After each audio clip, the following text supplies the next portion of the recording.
Hello नमस्कार साथियों, मैं सोनू कुमार अपने YouTube चैनल पर आप सभी दर्शकों का हार्दिक अभिनंदन करता हूं। और साथियों, आज मैं आप लोगों के लिए विशेष क्षमता परीक्षा का ब्रह्मास्त्र सीरीज आपके पास लेके आया हूं। साथ ही साथ SSC GD के लिए भी यह ब्रह्मास्त्र होने वाला है। तो साथियों, जरा गौर फरमाएंगे हम लोग, और यह सीरीज हमारा 6वां सीरीज है। तो देखते हैं साथियों, आज का यह वीडियो ब्रह्मास्त्र सीरीज के नाम से जाना जा रहा है। तो साथियों, आज हम लोग चलते हैं अपने सिलेबस की ओर। तो देखते हैं क्या क्या चीज हम लोगों को पढ़ना है। तो आइए साथियों, हम लोग देखते हैं क्या क्या पढ़ना है।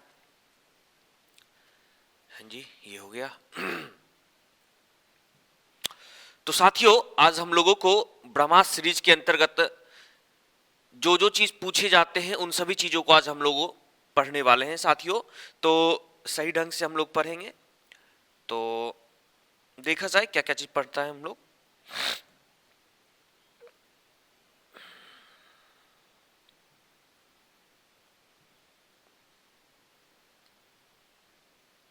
चलिए साथियों, अब देखते हैं कि क्या क्या चीज हम लोगों को पढ़ना है।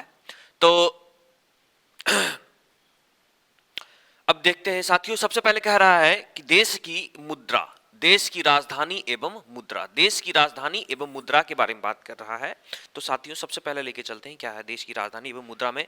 तो यहाँ पर देश है, उसकी राजधानियां हैं एवं उसकी मुद्राएं हैं। इन चीजों को हम लोगों को पढ़ना है। तो साथियों देखते हैं, यूक्रेन, यूक्रेन की राजधानी कीव होती है। यूक्रेन की राजधानी कीव है और उसकी मुद्रा रिलिया कहती है। क्या उसको कहते हैं? रिलिया कहते हैं। फिर बात करते हैं बांग्लादेश, बांग्लादेश की राजधानी ढाका है और उसकी मुद्रा टका है, उसकी मुद्रा टका है। वहीं पर भूटान की राजधानी थिम्पू है और उसके मुद्रा न्यूग्लिदम है। क्या? न्यूग्लिदम है। बात करते हैं म्यांमार, और यहीं पर म्यांमार में जो मंदिर है उसी को क्या कहते हैं? गोल्डन पेगोरा। किसके नाम से जानते हैं? गोल्डन पेगोरा। और उसकी राजधानी नापीता और उसकी मुद्रा स्यात, क्यात कहते हैं। क्या कहते हैं? उसकी मुद्रा को क्यात कहते हैं। तो साथियों, म्यांमार की राजधानी नापीता एवं उसकी मुद्रा क्यात कहलाती है। क्या कहलाती है? क्यात। यह क्वेश्चन बार बार पूछा जाता है साथियों। सबसे इंपॉर्टेंट आ जाती है चीन, सबसे इंपॉर्टेंट आ जाती है चीन। तो चीन की राजधानी बीजिंग, चीन की राजधानी बीजिंग है और उसकी मुद्रा को रेमेनबी या युआन के नाम से जानते हैं। रेमेनबी या युआन के नाम से हम लोग जानते हैं। साथियों, बात करते हैं अब मलेशिया, मलेशिया की राजधानी कोलालमपुर। क्या? मलेशिया की राजधानी कोलालमपुर और उसकी मुद्रा रिजिड क्या कहलाती है? रिजिड कहलाती है। साथियों, बात करते हैं दक्षिण कोरिया, दक्षिण कोरिया की राजधानी सियोल कहलाती है। क्या कहलाती है? दक्षिण कोरिया की राजधानी सियोल कहलाती है और वहां की मुद्रा को वॉन के नाम से जानते हैं। वहां की मुद्रा क्या होती है? अर्थात दक्षिण कोरिया की राजधानी सियोल और उसकी मुद्रा वॉन कहलाती है। फिर बात करते हैं साथियों इथोपिया, इथोपिया की राजधानी अदिस अबाबा। इथोपिया की राजधानी क्या है? Addis Ababa. क्या? Addis Ababa. और उसकी मुद्रा क्या है? बिर। क्या है वहां की मुद्रा?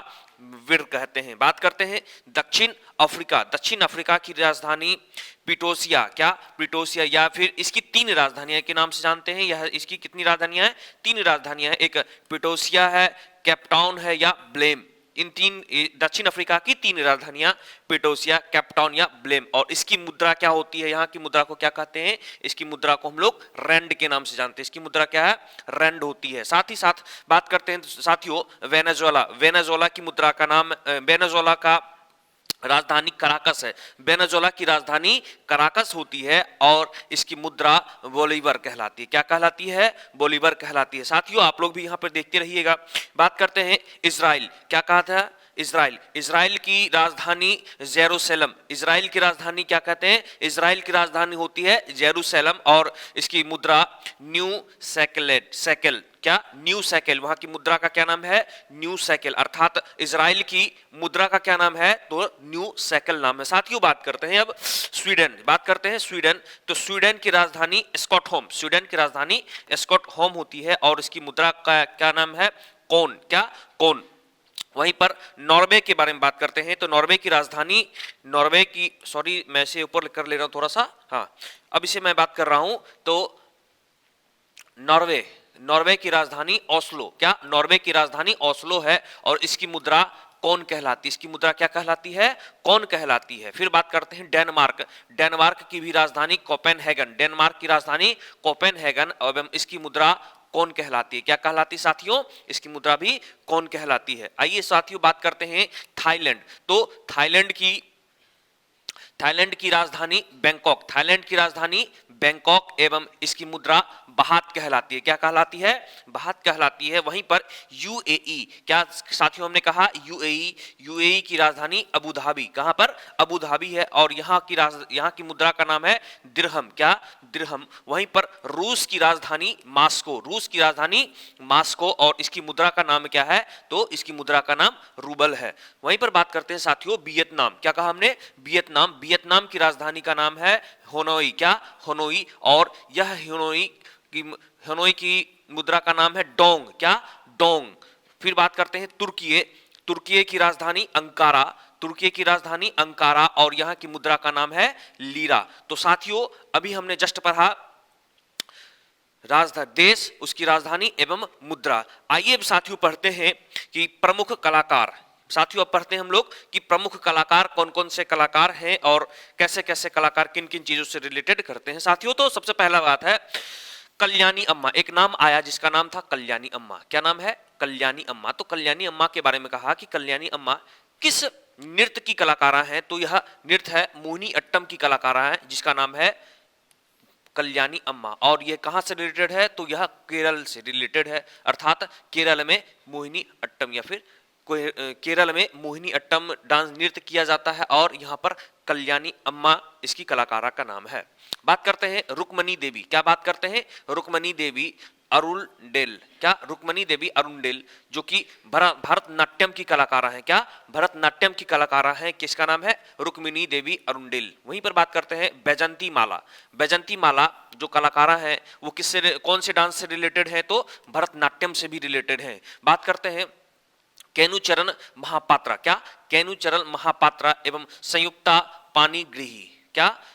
केरुचरण महापात्रा एवं संयुक्ता पाणिग्रही ये उड़ीसी डांस से रिलेटेड है। किससे? उड़ीसी नृत्य से रिलेटेड ये दो महिलाएं हैं जो कि पखवाज बाद यंत्र के द्वारा, कौन सा बाद यंत्र? पखवाज बाद यंत्र के द्वारा इन लोगों का काम होता है। वहीं पर बात करते हैं झापड़ी बहन। क्या साथियों? झापड़ी बहन। ये झापड़ी बहन किससे संबंधित है? तो मणिपुरी नृत्य से संबंधित है। वहीं पर सितारा देवी। क्या कहा साथियों? तो सितारा देवी किससे संबंधित है? तो यह कथक नृत्य से संबंधित है। वहीं पर अब बात करते हैं साथियों कुछ ऐसे भी हैं जो अति महत्वपूर्ण है, जैसे बात करते हैं पंडित बिरजू महाराज, अच्छन लच्छू महाराज, अच्छन महाराज, लच्छू महाराज, कालका महाराज और बिंदा दीन महाराज। किससे संबंधित हैं? तो ये कथक नृत्य से संबंधित है। किससे? कथक नृत्य से संबंधित है।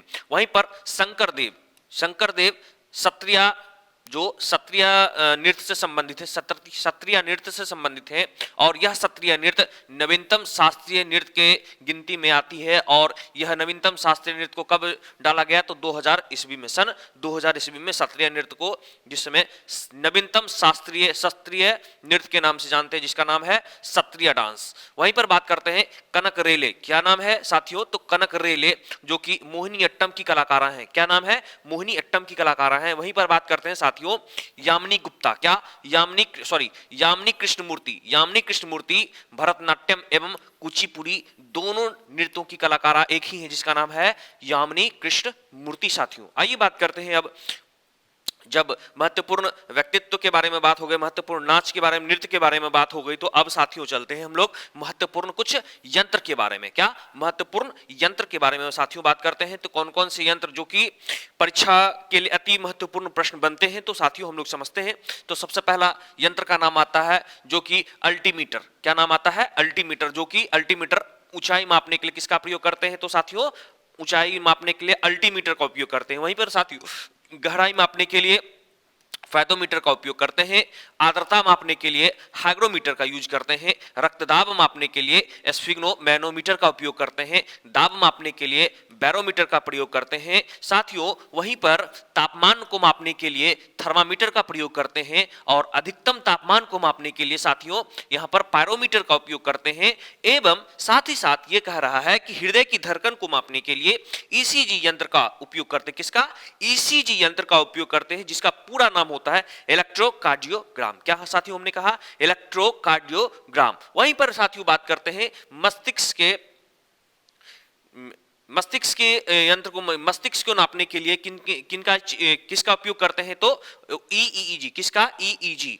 इसका ईईजी का पूरा नाम होता है इलेक्ट्रोएन्सेफेलोग्राम। इलेक्ट्रोएन्सेफेलोग्राम जो कि मस्तिष्क को मापने के लिए इसका उपयोग करते हैं। वहीं पर बात करते हैं साथियों कि पौधे की गति को मापने के लिए, क्या कहा साथियों हमने कि पौधे की गति को मापने के लिए किसका उपयोग करते हैं? कैस्कोग्राफ का। किसका साथियों? तो कैस्कोग्राफ का प्रयोग करते हैं। साथियों अब चलते हैं कुछ जीएसटी रिलेटेड प्रश्न जो गुड्स एवं सर्विस टैक्स के नाम से जानते हैं, जिसको हम लोग साथियों जीएसटी के नाम से जानते हैं। क्या साथियों?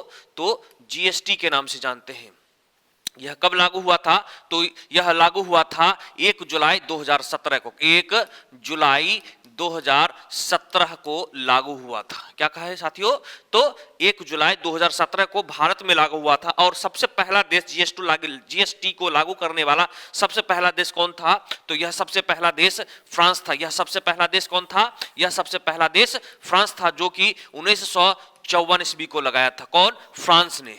फ्रांस सबसे पहले जीएसटी को लागू करने वाला देश बना, जो कि 1954 ईस्वी को लगाया, 54 ईस्वी में लगा था। और जीएसटी को लगाने वाला इस समिति का क्या नाम है? तो समिति का नाम है विजय केलकर समिति। क्या? विजय केलकर समिति। वहीं पर साथियों बात करते हैं कि जीएसटी कैसा कर है? तो जीएसटी अप्रत्यक्ष कर है। जीएसटी कैसा कर है? तो यह अप्रत्यक्ष कर है। कैसा कर है साथियों? तो जीएसटी अप्रत्यक्ष कर है। और इसका अनुच्छेद क्या है? इसका आर्टिकल क्या है साथियों? तो इसका आर्टिकल 101वां संविधान संशोधन और अनुच्छेद 246वां अनुच्छेद के बारे में कहा। 246 ए अनुच्छेद है। और कौन सा संविधान संशोधन? तो 101वां संविधान संशोधन। और बिल कौन सा था? तो बिल था 122वां। बिल 122वां अनुच्छेद 246 ए। और कौन सा संविधान संशोधन? तो 101वां संविधान संशोधन। साथियों वहीं पर बात करते हैं बिल पास सबसे पहला हुआ कहां पर? तो बिल पास अंतिम राज्य कौन था? वहीं पर बात करते हैं साथियों बिल पास करने वाला सबसे पहला राज्य, बिल को पास करने वाला सबसे पहला राज्य असम। और अंतिम राज्य कौन बना? जम्मू एवं कश्मीर, जो कि कब? 5 जुलाई 2017 को। साथियों कब? जम्मू कश्मीर करने वाला जो अंतिम राज्य बना वह क्या था? 5 जुलाई 2017 को। और सबसे पहला राज्य कौन था? तो वह सबसे पहला राज्य असम था साथियों। अब बात करते हैं कुछ वित्त आयोग के बारे में। साथियों अब बात करते हैं कुछ वित्त आयोग के बारे में। तो वित्त आयोग से रिलेटेड कुछ प्रश्न आते हैं जो कि आपके परीक्षा में पूछे जाते हैं। तो साथियों बात करता है 14वां वित्त आयोग के अध्यक्ष कौन रहे हैं? तो 14वां वित्त आयोग के अध्यक्ष वाई.बी. रेड्डी। कौन रहे हैं साथियों? तो वाई.बी. रेड्डी। कौन रहे साथियों? तो वाई.बी. रेड्डी रहे हैं साथियों। वहीं पर बात करते हैं 14वां के बाद 13वां कौन थे वित्त आयोग के अध्यक्ष? तो असीम दास गुप्ता। कौन थे साथियों? असीम दास गुप्ता। वहीं पर बात करते हैं 15वें वित्त आयोग के अध्यक्ष कौन रहे? तो नंद किशोर सिंह, जिसको हम लोग एन.के. सिंह के नाम से जानते हैं। कौन? एन.के. सिंह। कौन थे साथियों? तो एन.के. सिंह। वहीं पर बात करते हैं 16वें वित्त आयोग के अध्यक्ष कौन रहे हैं? तो अरविंद पनगरिया। फिलहाल कौन है? 16वें वित्त आयोग के अध्यक्ष कौन है? अरविंद पनगरिया। कौन है साथियों? अरविंद पनगरिया। वहीं पर साथियों बात करते हैं कुछ छोटा सा यहां पर छूट गया था, इसको जरा मैं आपको बता दूं। इसमें कहा कि जीएसटी दर का निर्धारण कौन करता है? तो जीएसटी क्रिमिनल करता है। वहीं पर अनुच्छेद इसका क्या है? 246 ए। और जीएसटी परिषद जो कि अनुच्छेद 279 ए के अंतर्गत दिया गया है। और अनुच्छेद 101वां अनुच्छेद। और अध्यक्ष इसका जीएसटी का अध्यक्ष कौन होता है? तो जीएसटी का अध्यक्ष वित्त मंत्री होता है। कौन? वित्त मंत्री होता है। और जीएसटी की दरें कैसी है? तो 0%, 5%, 12%, 18% और 28% पर लागू किया जाता है साथियों। वहीं पर जीएसटी नहीं लगता किसका? मादक पदार्थों पर जीएसटी नहीं लगाया जाता है, पेट्रोलियम पदार्थों पर जीएसटी नहीं लगाया जाता है, शराब, रियल एस्टेट, इन सभी पर जीएसटी नहीं लगते हैं साथियों। आइए अब बात करते हैं कुछ साथियों आपातकाल से संबंधित प्रश्न, जो कि आपातकाल भी लगाए जाते हैं वह कौन कौन से अनुच्छेद और कौन कौन से कमीशन के अंतर्गत आते हैं साथियों, उन सभी चीजों को हम लोग पढ़ते हैं। तो सबसे पहला कहा वाइमर संविधान। क्या कहा साथियों? आपातकाल किस भाग के अंतर्गत है? तो आपातकाल को भाग नंबर 18, कौन? भाग 18 में आपातकाल को रखा गया। साथियों आपातकाल को भाग 18 में रखा गया और सबसे पहला वाइमर संविधान कहां से लिया गया? तो जर्मनी से है। तो इसके अंतर्गत कहा कि राष्ट्रीय आपातकाल अनुच्छेद 352, फिर वहीं पर राष्ट्रपति का शासन का आपात 356 और इसको वित्तीय आपात को 360 के अंतर्गत हम लोग साथियों रखते हैं। क्या? 360 के अंतर्गत आपातकाल को रखते हैं साथियों। तो सबसे 3 आपातें होती हैं। तो सबसे पहला कौन कौन सा आपात? तो आपात में राष्ट्रीय आपात हो गया जो कि अनुच्छेद 252 में है, राष्ट्रपति का शासन जो कि 356 में है और वित्तीय आपात जो कि 360 के अंतर्गत है। साथियों अब बात करते हैं अनुच्छेद 20 और अनुच्छेद 21। किसी भी आपातकाल में इन आर्टिकल्स को जो अनुच्छेद 20 एवं 21 को इस पर कोई तरह का प्रभाव नहीं होता है। साथियों अनुच्छेद 20 एवं 21 को निरस्त नहीं किया जाता है। किसी भी आपातकाल के कंडीशन में अनुच्छेद 20 एवं 21 को क्या निरस्त नहीं किया जा सकता किसी भी काल में। वहीं पर बाकी अनुच्छेद जो होता है निलंबित रहेगा। बाकी अनुच्छेद क्या होता है? निलंबित रह सकता है, लेकिन यह अनुच्छेद निलंबित नहीं रह सकता। वह 20 है और 21 है। साथियों अब बात करते हैं कुछ पॉलिटी के प्रश्न, और पॉलिटी के प्रश्न में भी जो पूछे जाते हैं अति महत्वपूर्ण होते हैं। जैसे कि इसमें कहा अति महत्वपूर्ण संविधान संशोधन। क्या कहा? अति महत्वपूर्ण संविधान संशोधन जो इस रूप में दिया हुआ है, जरा देखते हैं हम लोग क्या कहा। तो सबसे प्रथम पहला के बारे में कहा कि प्रथम संविधान संशोधन। क्या? प्रथम संविधान संशोधन किससे रिलेटेड है? तो साथियों प्रथम संविधान संशोधन 1951। क्या कहा? 1951 में प्रथम संविधान संशोधन आया और यह प्रथम संविधान संशोधन 9वीं अनुसूची के अंतर्गत जो रखा गया। किसको? 9वीं अनुसूची के अंतर्गत रखा गया, जो क्या था? तो भूमि सुधार से संबंधित था। क्या था साथियों? तो भूमि सुधार से संबंधित था। और 24 अप्रैल कब लागू किया गया था? 24 अप्रैल 1973 को, और बाद विजय के बाद न्यायिक समीक्षा की गई। तो साथियों यहां पर से इसको आज मैं अगले वीडियो में से मैं डाल दूंगा। तो साथियों इस चीज को मैं आज यहीं तक रखता हूं। धन्यवाद।